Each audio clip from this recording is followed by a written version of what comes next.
से निरस्त होंगे, जब सदन पारित करेगा तब वो कानूनों के अंदर कुछ शब्द थे मैं जरूर कहना चाहता हूं, जिससे हमें मालूम पड़ेगा कि 75 साल तक हम किस कानूनों के आधार पर क्रिमिनल जस्टिस सिस्टम को चलाए हैं। टोटल 475 जगह ये गुलामी की निशानियों को समाप्त कर आज हमने एक नया कानून मान्यवर किया। नमस्कार, स्वागत है आपका एयर न्यूज में। जैसा कि आप जानते हैं कि 1 जुलाई से देश भर में नए क्रिमिनल लॉ लागू हो जाएंगे, इसलिए हम आपको इन कानूनों से जुड़ी बातों, तथ्यों और इतिहास के बारे में लगातार बता भी रहे हैं। इससे पहले वीडियो में हमने आपको पुराने कानूनों में हुए बदलाव के बारे में विस्तार से बताया था।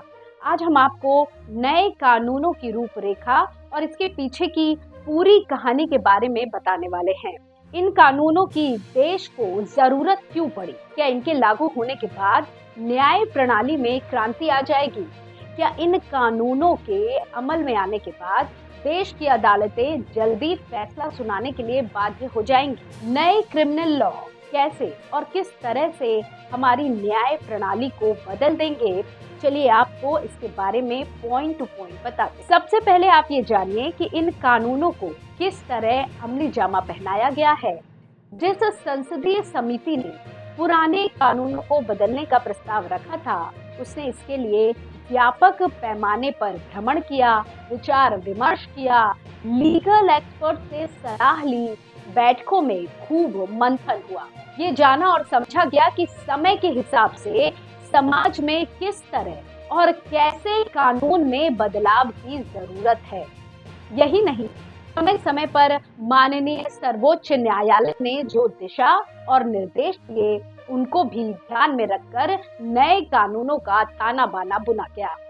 यही नहीं, इन कानूनों को बनाने से पहले लगभग समाज के हर वर्ग के विचारों और सुझावों पर भी सरकार ने पूरा विचार किया।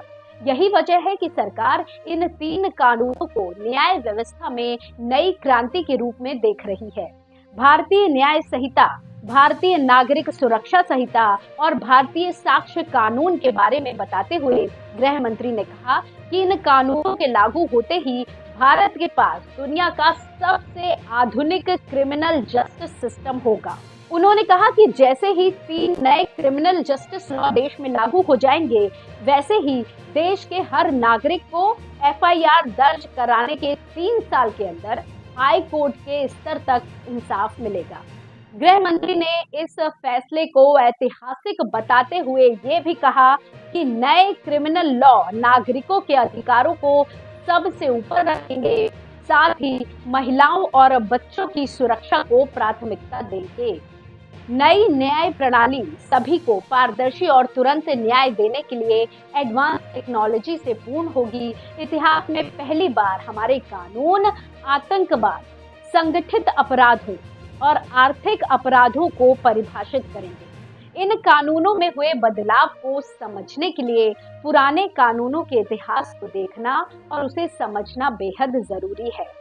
आपको बता दें कि 1857 में भारत की स्वाधीनता के पहले विद्रोह के बाद पुराने कानून बनाए गए थे, जिनका उद्देश्य था कि ब्रिटेन हुकूमत की प्राथमिकताओं को पूरी तरह से सुदृढ़ करते हुए उसके साम्राज्यवादी हितों की पूरी तरह सुरक्षा की जाए।